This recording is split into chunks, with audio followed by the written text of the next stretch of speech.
Take a seed, you plant it, you grow it, you dry it, you roll it, you smoke it, and it goes down smooth. Hey! Spanning the continent to bring you the truth about cannabis and marijuana law reform. I smoke pot and I like it a lot.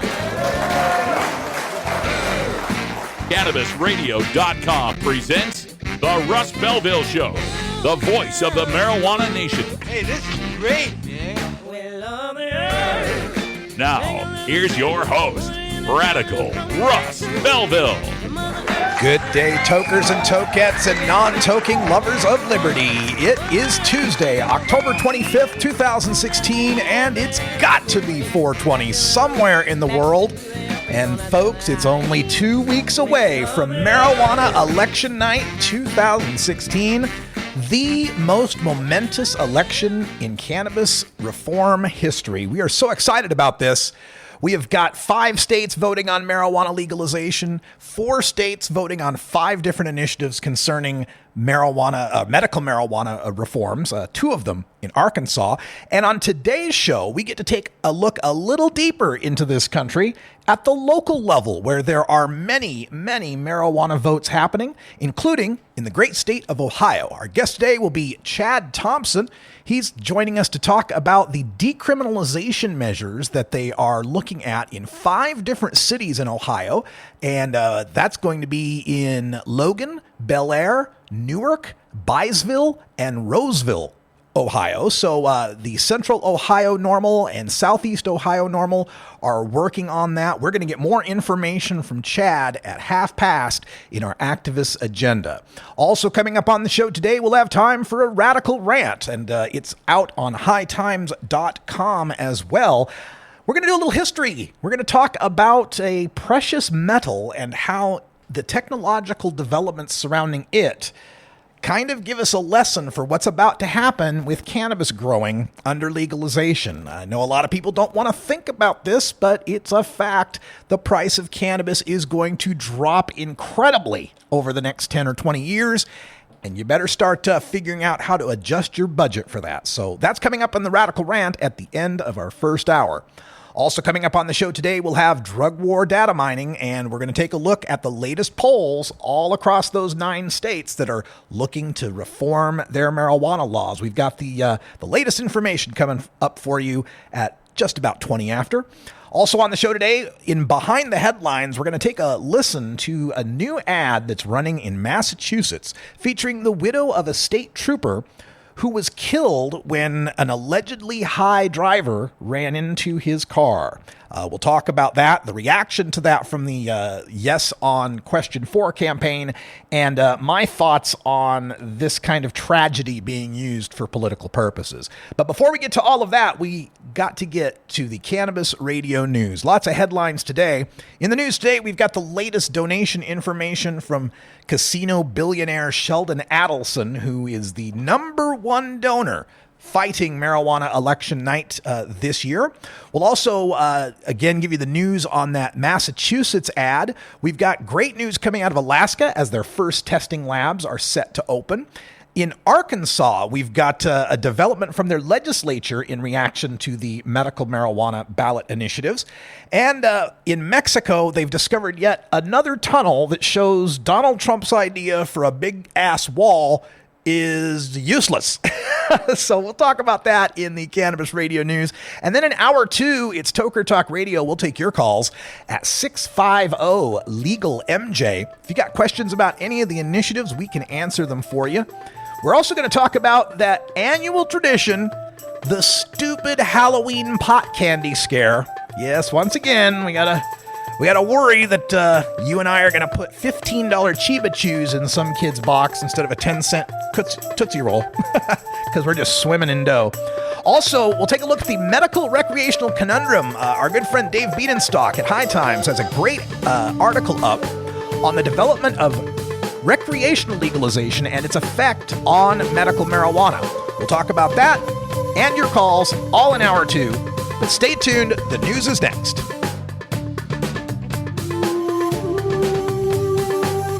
This is the Russ Belville Show on CannabisRadio.com.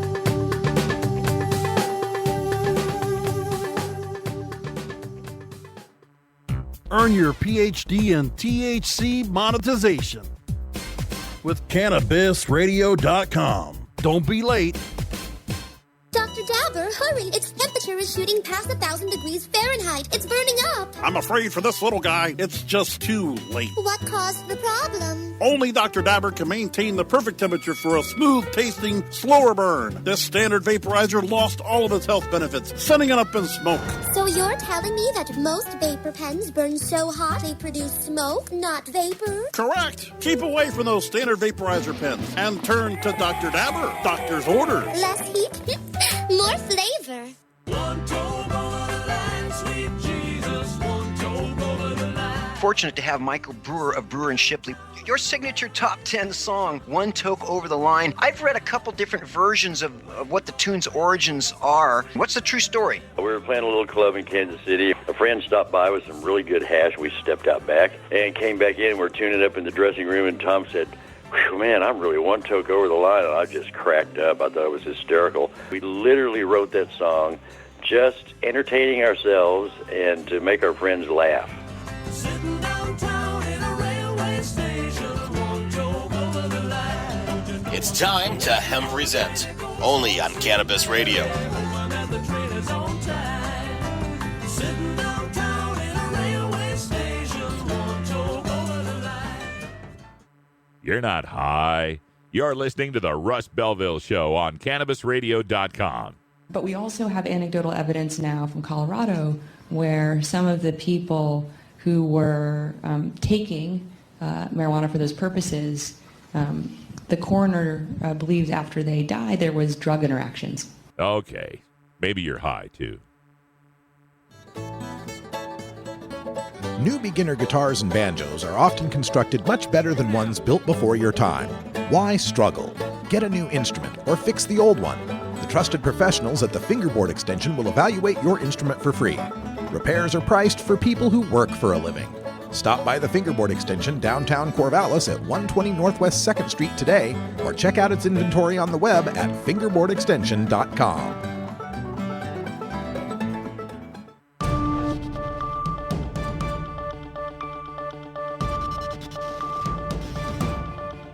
It's time for the Cannabis Radio News, covering the latest headlines in consumer cannabis, medical marijuana, and industrial hemp. Cannabis Radio News is now available exclusively at CannabisRadio.com. Now your marijuana headlines in 4 minutes and 20 seconds. This is Cannabis Radio News. This is your Cannabis Radio News for Tuesday, October 25th, 2016. The latest major donation to the campaign against legal recreational marijuana in Arizona came from Las Vegas casino owner Sheldon Adelson, who donated $500,000 last week. Adelson joined the ranks of other business owners who have funded Arizonans for Responsible Drug Policy, which opposes Proposition 205. The campaign has raised about $4.3 million to oppose the legalization of recreational marijuana. Adelson gave about $5 million in 2014 to oppose medical marijuana in Florida, and this year has spent $2 million opposing recreational pot in Nevada, his home state, and $1 million to oppose it in Massachusetts. Adelson and his wife founded a nonprofit drug abuse treatment and research clinic in 2000. The campaign has gotten other major donations, including $1 million from Discount Tire Company on October 12th, and Insys Therapeutics, a Chandler-based pharmaceutical company developing medicinal cannabinoids, gave $500,000 in August. The widow of a state trooper killed by a driver accused of smoking marijuana before the crash is making an emotional plea against a Massachusetts ballot question that would legalize recreational marijuana. Trooper Thomas Clardy, a father of 7, was killed in March when a medical marijuana patient crashed his vehicle into Clardy's cruiser. In a new web video, Risa Clardy said she believes there will be more accidents and more fatalities if voters approve Question 4 on the November 8th ballot. The driver, David Njunga of Webster, has pleaded not guilty to manslaughter, operating under the influence of drugs, and other charges in Thomas Clardy's death. The Yes on 4 campaign issued a statement in response to Clardy's video. The group expressed condolences to Clardy on the loss of her husband and said the driver, if convicted, should be, quote, punished to the fullest extent of the law, end quote. The group said Question 4 does not change state laws that prohibit driving under the influence of marijuana. Alaska's first marijuana testing laboratory opened for business Monday, offering cannabis analysis for retail outlets and commercial or private growers. CanTest LLC, operating in an industrial area in Anchorage, cleared regulatory requirements Friday, said Mark Malagotti, the chief executive officer. Alaska voters approved recreational use of marijuana for those 21 and older in November of 2014. Passage of the ballot measure made it legal under state law to possess up to an ounce of marijuana outside of a home. Growers, retail outlets, and testing labs have been waiting for regulatory processes to be put in place. Retail outlets in Alaska could open as early as this week. An Arkansas lawmaker opposed to 2 medical marijuana ballot measures said Monday he'll introduce legislation during next year's session to make a more limited form of the drug available to some patients if voters reject the proposals, a move legalization proponents dismissed as a ploy to defeat their efforts. Republican Representative Dan Douglas vowed to introduce the bill seeking to legalize marijuana that is low in THC, which produces the euphoric state, but high in CBD for some patients with certain conditions. CBD is a marijuana compound that has been used to fight seizures. Douglas's proposal would be more limited in who would have access to the drug and in what forms. According to a draft of the bill, it would be available for a handful of conditions such as seizures related to epilepsy or trauma-related head injuries and Crohn's disease. But most of the conditions it covers, including multiple sclerosis and Parkinson's disease, would only qualify if they were end-stage or severe. Cancer patients would only qualify if their diagnosis was end-stage or their treatment produced nausea, vomiting, or wasting illness.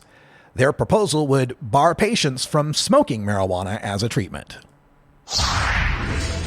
Mexican prosecutors say they have found a tunnel equipped with ventilation and lighting that headed from the city of Tijuana toward the United States. The Attorney General's office did not say whether the 563-yard-long passage actually reached U.S. soil. The tunnel had rails apparently used to push loads of drug through. It was 3 foot wide and 4 foot high and built about 23 feet underground. Prosecutors found over 2 metric tons of marijuana in packages at the house where the tunnel began on the Mexican side. This has been your Cannabis Radio News for Tuesday, October 25th, 2016. I'm Russ Belville.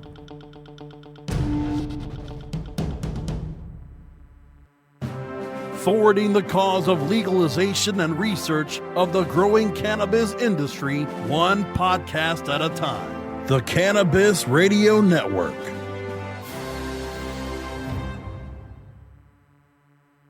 Great websites today need expert web design and development and need to be e-commerce ready and mobile friendly. But building a marketable and profitable website can be an uphill climb. Ready to make your new website or replace your existing website? Think Orange as the new way to get in the black. Orange Hill Development works with Fortune 500 companies and offer the same top quality development service at a fraction of what other providers charge. Brands like Absolute, Carlsberg, and Nestea trust Orange Hill Development. Find out why you should trust your website with Orange Hill. Contact Orange Hill for a consultation today at orangehilldevelopment.com. Not enough money for schools. Since we made marijuana legal, our schools are better and our kids have more opportunities. Crowded courts mean police cannot protect our streets. The great thing is that here in Colorado, law enforcement is able to focus on the number one priority for all of us, which is preventing violent crime. Never enough money. Since the passage of Amendment 64, I have seen an increase in resources for our schools. It's your turn to regulate marijuana. You're not high. You're listening to the Russ Belville Show on CannabisRadio.com. Each year on my birthday, every American gets a cupcake. Okay. Maybe you're high, too. Hey everybody, it's Radical Russ here from 420 Radio, inviting you to be like me and get your ink done at Lucky Horseshoe Tattoo, Fort Worth's most female-friendly, clean, sterile, awesome tattoo shop. Thomas and his crew are true artists who can design you a custom piece or use a design you bring in. Lucky Horseshoe Tattoo also offers all styles of tattooing as well as piercings and all-around fun. In the DFW area, stop by Lucky Horseshoe Tattoo and tell them Radical Russ sent you. Trust me, it'll feel awesome. The world of cannabis is evolving at a frenetic pace. The Russ Belville Show gets behind the headlines to take a deeper look at breaking news in our Cannabis Focus. Today in the Cannabis Focus, I want to talk about that advertisement that we referred to in the news segment, the Massachusetts ad featuring the wife, the widow, of a Massachusetts state trooper by the name of Clardy, who was killed when a driver ran into his cop car, and that driver allegedly was high on marijuana at the time and a registered medical marijuana patient. First, let me play the ad for you so you can get an idea of what we're talking about. And oh, that's the wrong button. Let's make sure I'm on the right setting there.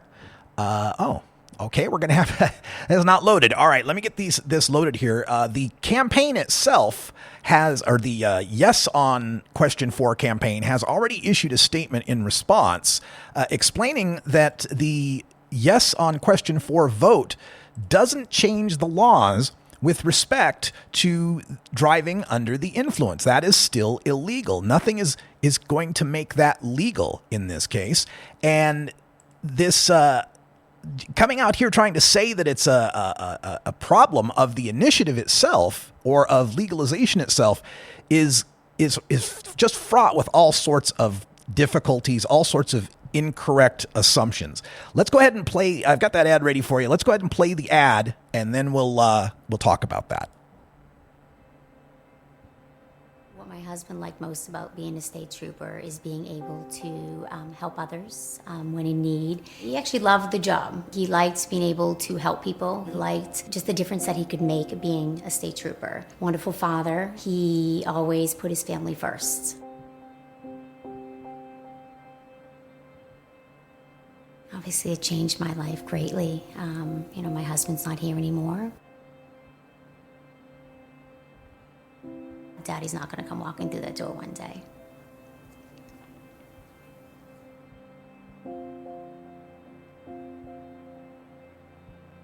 Obviously, I was very upset, trying to understand how an adult, a grown man, could get behind the wheel after smoking marijuana and thinking that it's okay.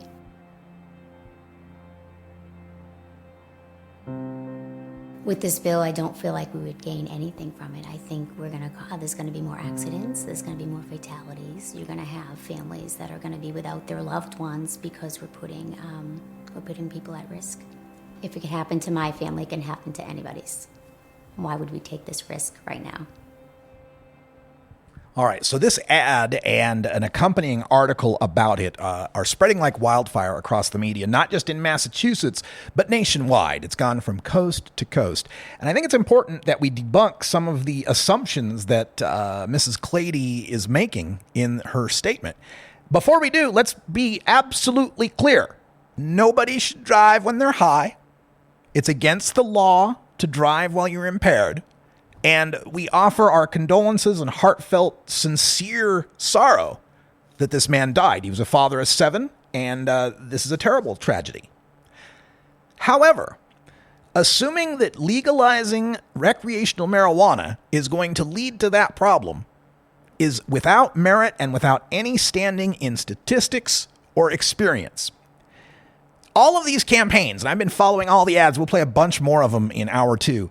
All of these anti-campaigns are trying to harp on the idea that marijuana-related traffic deaths have gone up in the states that have legalized.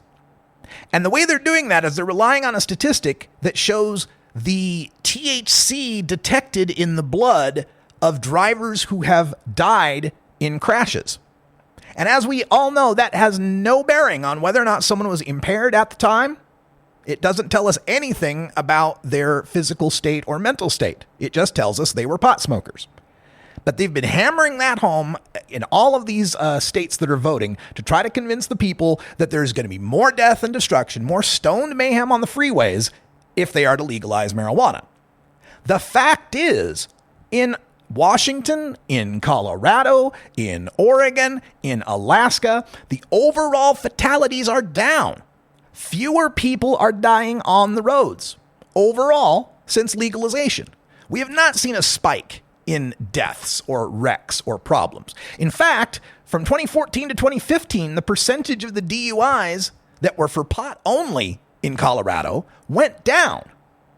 And furthermore, isn't marijuana illegal already Isn't driving under the influence illegal already?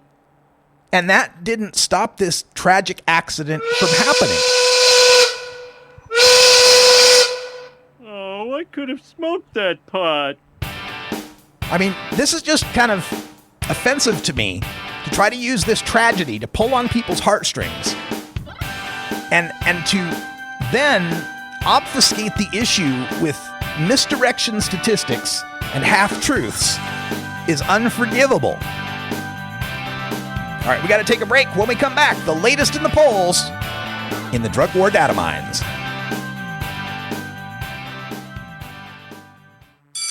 Next to THC and CBD, you can now add CBR to your cannabis vernacular. CBR as in cannabisradio.com. Play as Ted Growing, expelled botany sophomore and the biggest grower in town, only on Weed Firm Replanted. Available on the App Store and Google Play. It's a lot of work being the biggest grower in town. Maintaining a room full of plants while dealing with a slew of eccentric customers?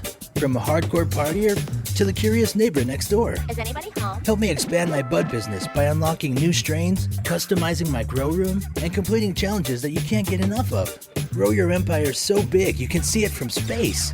Low on funds? Don't worry. Weed Firm Replanted is free to download. Download Weed Firm Replanted for free on the App Store and Google Play today. Get growing, Mr. Growing. Growing green to generate more green. Talking with multi-cup award winner Maya Elizabeth. The Grow Show with Kyle Kushman. I've always followed Whoopi, and I think she's fantastic. I've followed her advocacy over the years. Tell me a little bit how you think partnering with a mainstream high-profile figure actually benefits the cannabis community as a whole. I have infinite respect for Whoopi Goldberg. I wouldn't just partner with any into that kind of thing. I'm into cannabis medicine, and I'm into making quality products that people can find relief from. So to hear that her vision was actually the same, it's been beyond a dream to manifest. The Grow Show with Kyle Kushman, only on CannabisRadio.com. You're not high. You're listening to the Russ Belville Show on CannabisRadio.com. I am a round peg in a square hole. Okay. Maybe you're high, too. Get in on the ground floor of the cannabis industry. Join me at the Oregon Marijuana Business Conference Saturday, November 19th at the Ashland Hills Hotel and Suites in beautiful Southern Oregon. You'll learn the latest on rules and regulations from Oregon Liquor Control Commission Chair Rob Patridge and our lineup of experts in the Oregon cannabis industry and marijuana law. Plus, I'll be interviewing the legendary Tommy Chong in the closing session, who will also be attending our incredible OMBC VIP after party with a live performance from Del the Funky Homo Sapien. Finally, someone let me out of my cage. Get your tickets at OregonMBC.com and hurry, because early bird rates won't last long. It's the Oregon Marijuana Business Conference Saturday, November 19th in Ashland, Oregon. OregonMBC.com.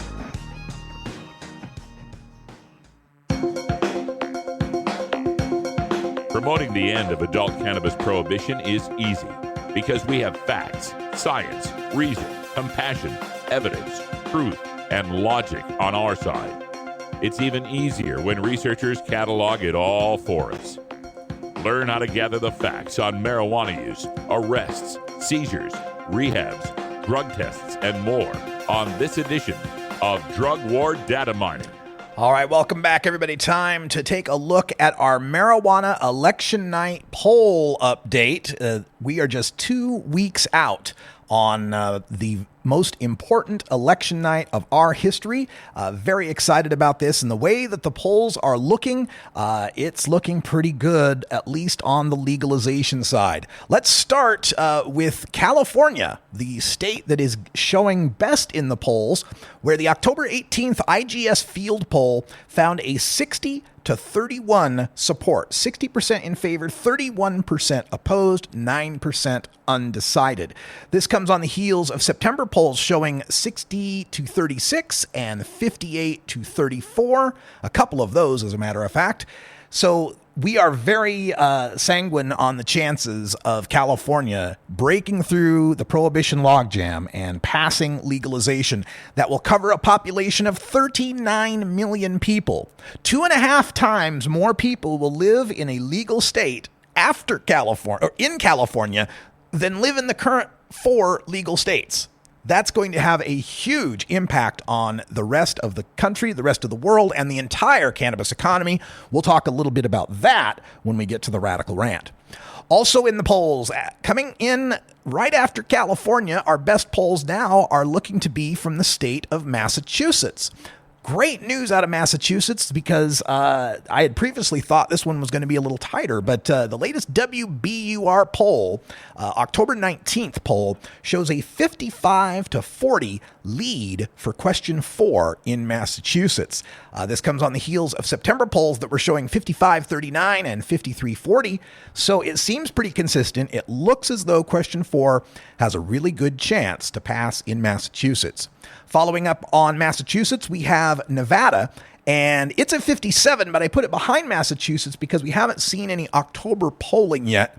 And in the Nevada polling, it was a little close. There was 57-33 in September, there was 53-39 in September, and there was 47-46 in September. So not as much consistency out of the Nevada polls. We can't really tell where it's going, but I still feel pretty confident that we can get a pass in Nevada.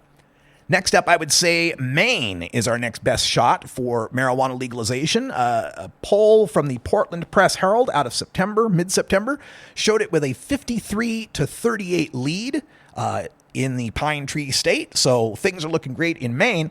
And a quick note, Maine's legalization initiative, compared to the other 4 that are on the ballots across the country, is the most liberal as far as our perspective as cannabis consumers. You'll be able to possess 2.5 ounces. You'll be able to grow 6 mature plants, 12 immature plants, and unlimited seedlings in the state of Maine. Plus, Maine has explicit directions for creating its cannabis lounges, its pot lounge licensing. That exists in the other 4 states, but it's all eventually, and when the legislature gets to it, and they may do it. So it's not as guaranteed as what we've got in Maine. And then finally, of the 5 states that are the closest, I would say Arizona at this point has the biggest uphill climb. The most recent poll from Arizona Republic Cronkite News is 50-42. That follows an Arizona Higher Ground poll that was 50-45. So it's looking good in Arizona with anywhere from a 5 to an 8-point lead, but sitting there at just the 50% mark can be a little difficult, especially that hard-hitting ad that just came out from the Trooper's widow. We'll see if that has any effect on the polling numbers, but we got our fingers crossed. It looks as if we may go 5 for 5 on marijuana election night when it comes to marijuana legalization. Now, looking at the medical side of the ledger, in the state of Florida, this is, of all the votes that are going down, I think the most slam dunk of all of them. Even with the 60% threshold it has to clear, I think Florida has the best chance, even beyond California's chance to pass legalization, although I think that's a slam dunk too. Florida's latest poll from Anzalone List Grove Research shows us at 74-26. That's right, 3 out of 4 voters in Florida, over 3 out of 4, are ready to give their approval to a medical marijuana amendment. This follows a October 14th poll from WESH and Public Policy Polling that showed a 69-24 lead. And again, the initiatives in Florida have to get 60%. So being at 69 or 74% in the polls looks very promising. However, the rest of the medical marijuana measures do not look to have the same level of support. First, we'll start in Arkansas, where there are 2 measures. Issue 6, the medical marijuana amendment is, medical marijuana amendment, issue 6, the stricter one that doesn't have home grow, is only polling at 45-50. It's got 50% opposition, 45% support. The issue 7, the more liberal one that has some home grow options, is polling worse. It's at 53% opposition compared to 40% support. So we may not have the shot to get medical marijuana in Arkansas, and judging from our news today, it sounds as if the legislature is going to learn the lesson from Ohio. When Ohio rejected its Issue 3 in 2015, they were going to come back in 2016 with medical marijuana, but they got beat out by the legislature that went ahead and passed a more limited medical marijuana law. That undercut the support for any initiatives, and now Ohio is stuck with a pretty lousy medical marijuana law. I predict we'll get the same thing in Arkansas. If this does not pass in Arkansas, Issue 6 or 7, you're going to get stuck with one of those CBD only or no smoking dispensary only type of medical marijuana laws. In North Dakota, again, still no polling on that medical marijuana. And in Montana, the Restoration Amendment Initiative 182, latest polls show it behind 51 to 44.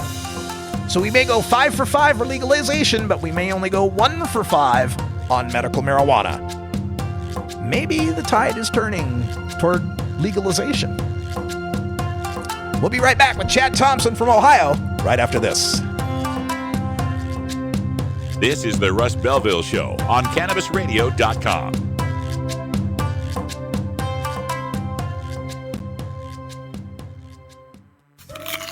Keep your cannabis cravings under control. Feed your mind with CannabisRadio.com. While the feds and state are doing their dance, you still need to transact business and manage your cash. Go professional and let your customers pay with PayQuick. They pay you and they earn rewards points. PayQuick connects to your bank account for free and secures all of your transactions. And with PayQuick, you can pay your producers and processors for free. Plus, it pays to have it because it makes depositing your cash safe and so easy. No cops, no crooks, just compliance and comfort, knowing you have your cannabis business in check with PayQuick. PayQuick, the safe and easy way to pay. PayQuick.com. Our daughter Rebecca could have a seizure at any given time that could take her life. When you have 200 seizures a day, she gets so scared. I've learned a lot about the benefits of medical marijuana in the treatment of intractable epilepsy in children. We feel her saying to us, Mom, Dad, help me. When is this going to stop? Why don't you, my parents who love me, do something? And we can't. Please help us help our daughter. Our daughter Rebecca needs all options for medical marijuana, so please vote yes on Amendment 2. This is the Russ Belville Show on CannabisRadio.com. At Herbie's Cannabis Seeds, we pride ourselves on bringing you the best quality seeds from the world's most respected cannabis seed producers, all at the lowest online prices. You can find Herbie's Seeds at herbiesheadshop.com. All cannabis seeds are sold as souvenirs and as a means of preserving cannabis genetics. Herbie's Seeds in no way intends to condone, promote, or incite the use of illegal or controlled substances. We strongly urge all prospective customers to check their national laws prior to placing an order. Herbie's Seeds at herbiesheadshop.com. Proud sponsors of the Russ Belville Show and 420 Radio.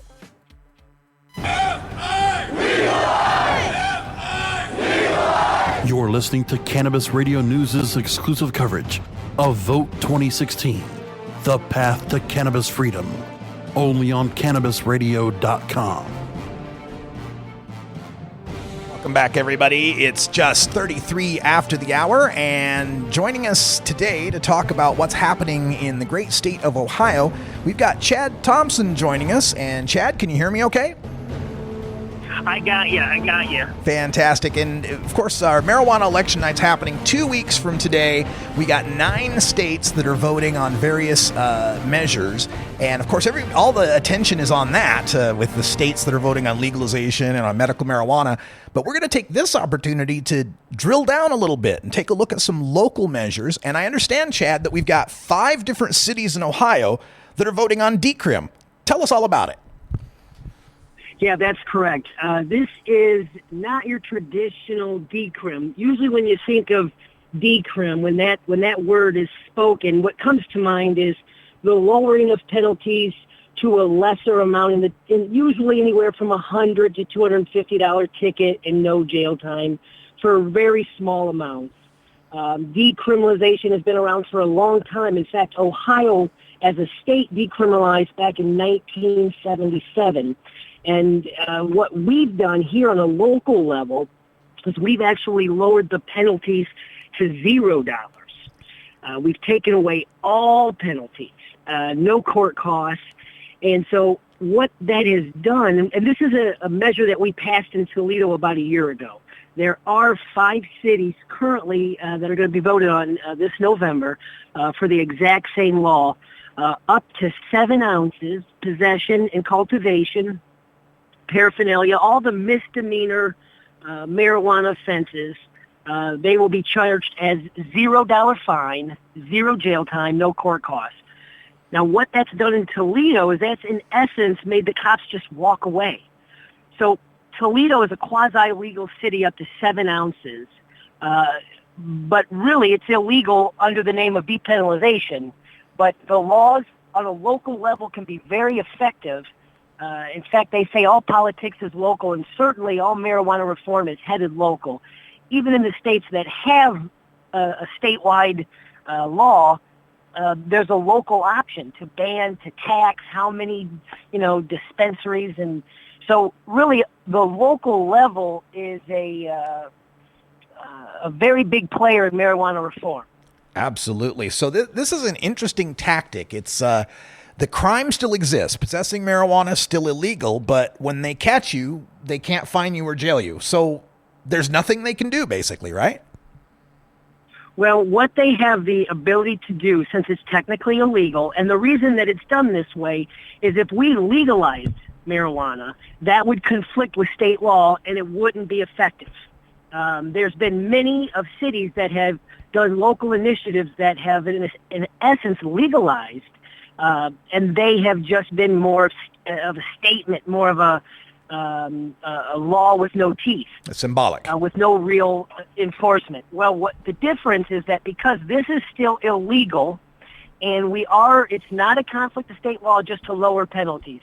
So that's what we did. And essentially what it means is they still have the right to confiscate the marijuana.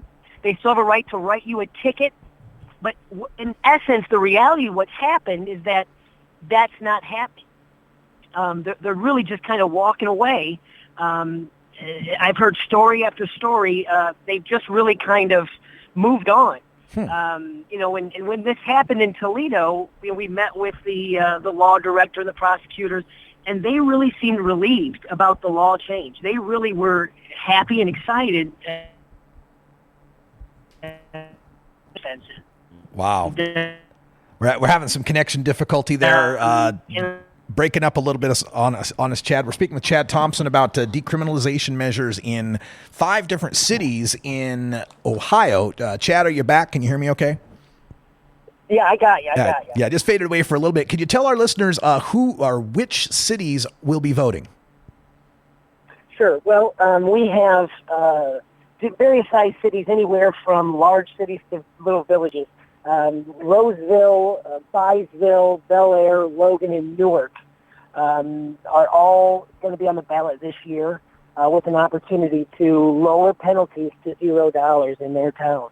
Wow. Now, is there any sort of indication or polling on the chances of these passing?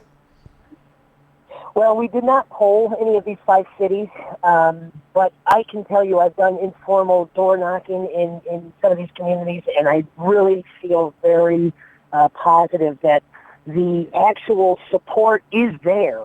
There's no question, on a national level, and even in Ohio here in the cornfield communities of, Mayberry here, marijuana is a winning issue. I will say the state, obviously on some level, does not love what we're doing, and some of the ballot language in some of these cities was, I can't speculate it was done on purpose, but it can appear a little confusing, and so that is going to play a factor in these elections. The ballot language itself and the voters' ability to understand what it means, and that really comes down to us on the ground as activists getting out the vote and making it very clear and pushing our base to the polls. Mm-hmm. And so overall, I'm feeling very positive, but there is an organized resistance in some of these communities. So it's really up for grabs. All right. Well, let's see if we can get you some help. Is there any sort of campaign website, Facebook, or donations page we could tell people about? Sure. If you go to Facebook, Decrim Ohio is the Facebook page. helpnow420 at gmail.com. Helpnow420 at gmail.com for any kind of assistance and help. We'd appreciate it. This is something that is available in most states. The local option to decriminalize marijuana on a local level, which is much easier to do on a grassroots level, is available in about 45 states on a pretty major level. Yeah. Even states that don't allow a statewide initiative allow local ballot initiatives, and this is an option that's there just to get in the mix. Marijuana reform is not one law. It's there's even legal states have marijuana illegal on some level, on some weights. So this local decriminalization or depenalization option is there for medical marijuana states, for illegal states, for legal states. Yeah, and if there's penalties, these can take them away. Yeah, and I agree. That's really good advice. I think too many activists at the grassroots level, when they first get involved, want to jump right up to the state initiative level and try to change the whole world, when most of the states that passed their medical or their legalization started with local ballot. I mean, medical marijuana itself started in San Francisco when Dennis Peron and those guys were, doing things at the local level. So, consider that. Take a look at that. Call your Secretary of State's office in your state, and you should be able to find out what's available as far as local initiative power.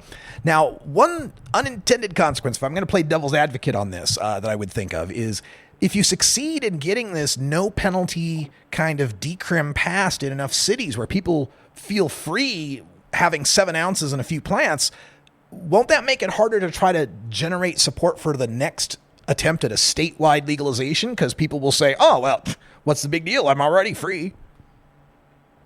Well, actually, what we found is that it's increased engagement. It's increased the resistance, if you will. It kind of is a taste of freedom. It's something that if you've ever been in a state as a grassroots activist with no money and no real option, and you're looking around waiting for some big money to come around, this is actually an opportunity to have what you ultimately want, to not get in trouble for using and possessing marijuana, to not get in trouble. If it's something that you can do in your hometown for 500 signatures, it's producing a more engaged activist. It's actually spreading. Because there's hope. If there's no hope, it kind of pushes you down, and you just, you kind of think, what can I do? I can't do anything. Well, this is the exact opposite. This is something where 1, 2, 3 people can get together and change the laws in their town. And then the people in the next town, guess what they want to do?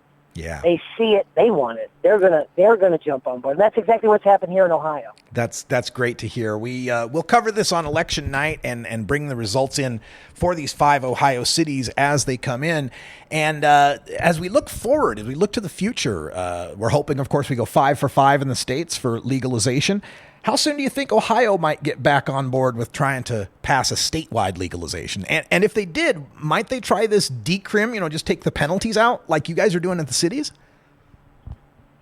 I really doubt that they would do that. I think that kind of the state trend at this point is toward legalization, and I think that there is no real momentum on a statewide level for the decriminalization.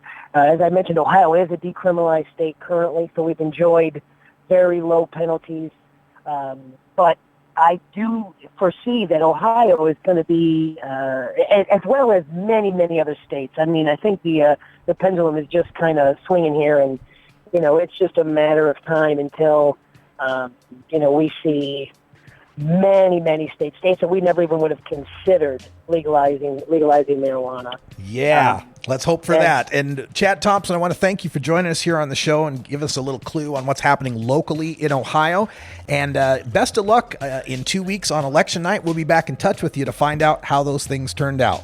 Thanks so much. Thanks a lot, Russ. Thanks for having me back. Talk to you soon. You betcha. All right, stay tuned, folks. We're going to have time for a radical rant. We're going to take a look at change, how things change, and how you have to adjust to those changes. I'm talking about weed, particularly the price of it. This is the Russ Belville Show on CannabisRadio.com.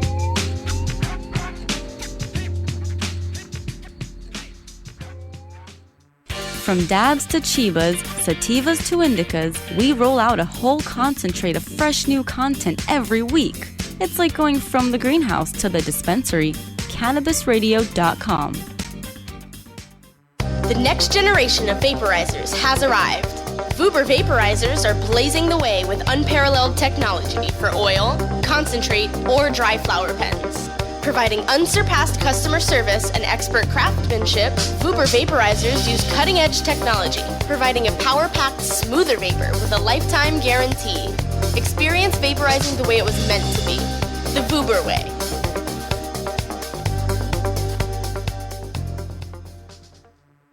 Tommy Chong Show on Cannabis Radio.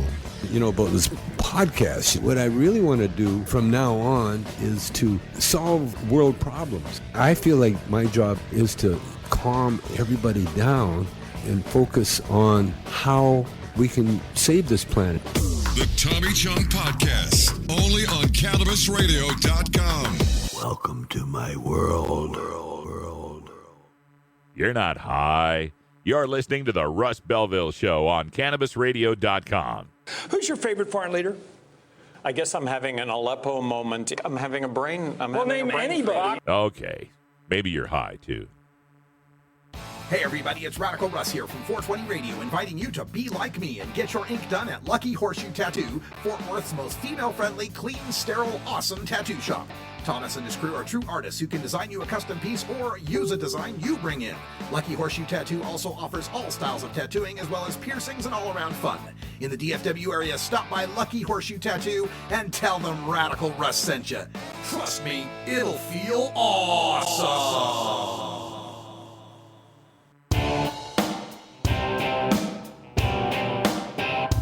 We must wage what I have called total war against public enemy number one. I support a change in law to end federal criminal penalties for possession of up to 1 ounce of marijuana.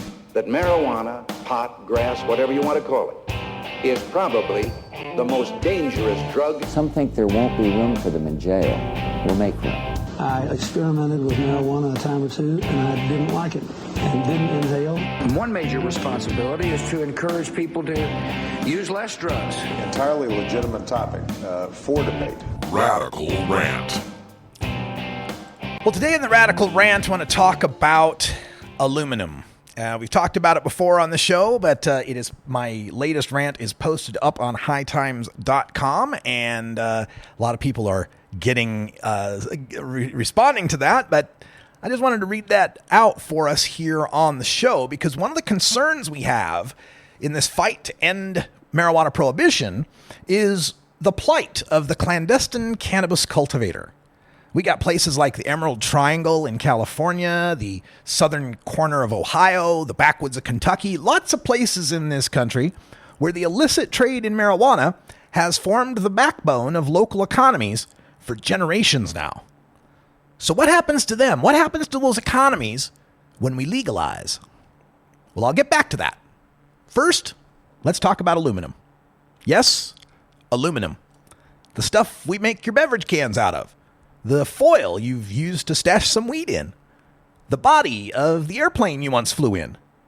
You know, we barely give aluminum a second thought. It's cheap, plentiful, recyclable, has thousands of uses. But it wasn't always this way. Aluminum is the most common metal found in the Earth's crust. The ancient Egyptians, Persians, and Greeks all used various aluminum compounds to set dyes, make pottery, and staunch wounds. The problem, though, was getting aluminum separated from those other elements. Until the 19th century, nobody even imagined that aluminum was its own elemental metal. It had never been found in its pure state, like gold or silver or copper. Aluminum was always found bound with potassium, sulfur, silica, and other elements. Then, in 1778, a chemist theorized that there could be a solid metal that we've come to know as aluminum. Never figured out how to do it, never even saw it, just a theory. But soon, the process of electrolysis, which is the separating of elements using electricity, soon that process had been discovered. And that led to a rapid change in our understanding of metallurgy throughout the 19th century. By 1807, another chemist had used electrolysis to isolate potassium, sodium, calcium, strontium, barium, and magnesium. And he theorized that, hey, this electrolysis should also produce a new element that he called aluminum, which we call aluminum, but in the rest of the English-speaking word, they call it aluminium. Regardless, same stuff. By 1825, a chemist discovered a process by which he finally managed to produce a few tiny flakes of aluminum. The first aluminum produced, 1825. But it was very impure. And it was so small a sample that you couldn't even research it. Just tiny, tiny flakes. But within 20 years, 1845, scientists finally were able to produce enough aluminum to research its properties. And they were astonished at this new metal. It was so malleable, it was so lightweight, it was so shiny. By 1852, just 7 years later, aluminum was available commercially, but it was still incredibly rare. It was selling for $550 a pound in 1852. By 1854, they'd perfected some of the processes. They fixed a few of the kinks in the process, and that allowed for the large-scale production of aluminum for the very first time. By 1855, a few marbles of aluminum were displayed at the Paris World's Fair, and they were a huge hit. Aluminum was the newest precious metal. The elite would wear jewelry made out of it. Emperor Napoleon would serve dinner on aluminum plates to his most honored guests, leaving the comparatively common gold plates for the other guests. So over the next 30 years, aluminum cost around the same as silver. It was like $20 a pound. Remember, 1852, $550 a pound. Over the next 30 years, dropped to $20 a pound. But still, about the cost of silver. Problem was, it was still impure. Well, hadn't quite figured it out yet, and it was still very difficult to work with. So that led to a lot of the cost of the $20 per pound. And plus, there wasn't a huge demand for it because at this point, it was just luxury items. It was so expensive that it was, brooches and necklaces and pendants and such. And so that kind of stalled the development of other production methods and infrastructure. There wasn't enough demand for the product, and there wasn't enough supply to make a difference. And, well, that's the way it was for about the next 30 years. By about 1884, the United States government commemorated the Washington Monument by adding a 6-pound aluminum cap to it. This was a huge deal back then, right? The big, shiny, silver-looking cap of aluminum, this new precious metal. And at that time, in 1884, there were only 3.6 metric tons of aluminum produced worldwide. 3.6 metric tons. In that same year, 2,834 metric tons of silver. So still a very rare metal, still very valuable. But then the market for aluminum changed forever. In 1863, 2 young chemistry students were born. One was born in Ohio, the other one was born in France. And at just about the same time, they independently discovered a new process to refine aluminum that was far cheaper and purer. In 1886, 2 years after the Washington Monument was capped, they both filed patents in the United States. And there was a couple of other improvements in the process that had gone on in the interim. And at that point, the price of aluminum was down to $6 a pound. Okay, so we've gone from $550 a pound in 1854, we're down to $6 a pound in 1886. Just 32 years later. Now, the American chemistry student was named Charles Martin Hall. He ended up founding a company that in 1907 would become the Aluminum Company of America, or as we know it, Alcoa. And Alcoa is the world's largest producer of aluminum. By 1888, his company was producing 50 pounds of aluminum per day. 50 pounds a day, compared to less than 22 pounds a day that the whole world produced in 1880, or just 4 years prior to that. The year that they topped the Washington Monument, the 3.6 metric tons of aluminum, that's 22 pounds a day. They were producing more than double that just 4 years later. By 1891, Hall's company drove the price of aluminum down below $1 a pound. Remember, 1852, we're talking about $550 a pound. By 1891, they're down below $1. 40 years, folks. Just 40 years, from $5.50 to $1 a pound. By 1903, just another 14 years later, aluminum was down to 30 cents a pound.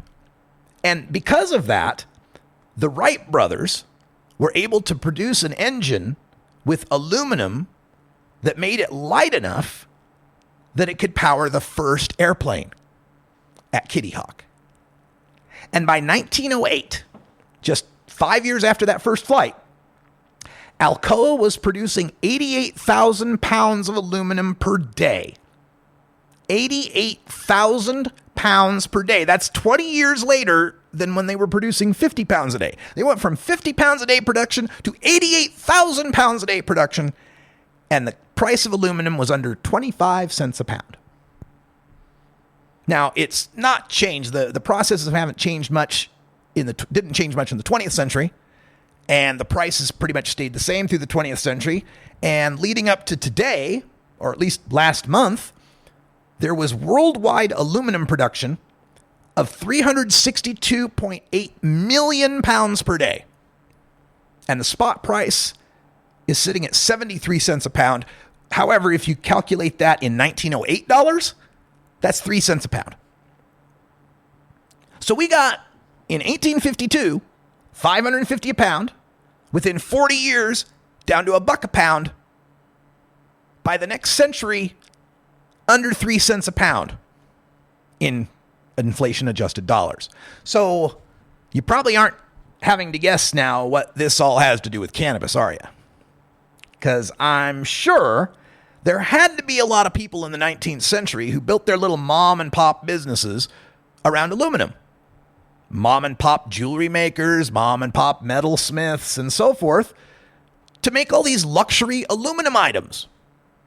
And then as the market progressed and it became more of an industrial thing, I'm sure there was all sorts of little companies that were commercial producers and processors who'd make more common aluminum goods.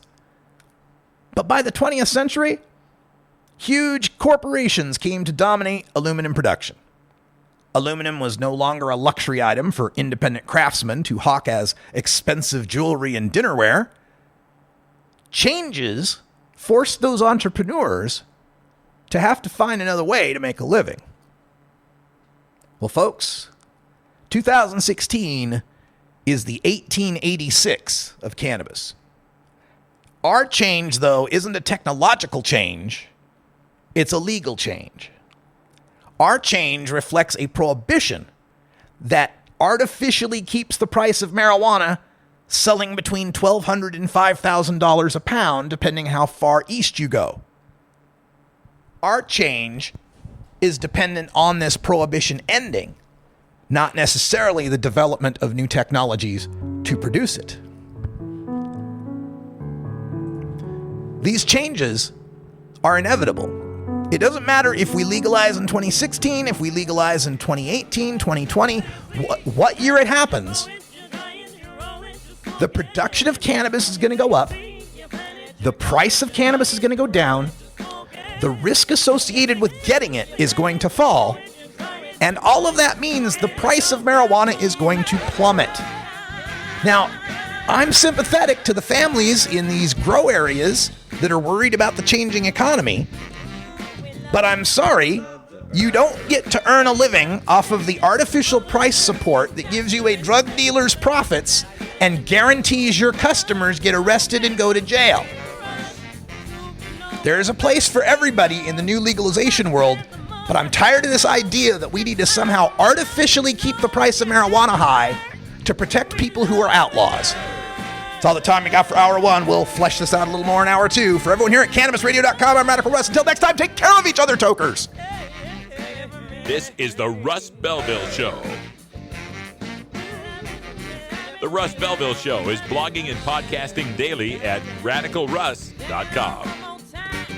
You take a seed, you plant it, you grow it, you dry it, you roll it, you smoke it. You take a seed, you plant it, you grow it, you dry it, you roll it, you smoke it. You take a seed, you plant it, you grow it, you dry it, you roll it, you smoke it, and it goes down smooth.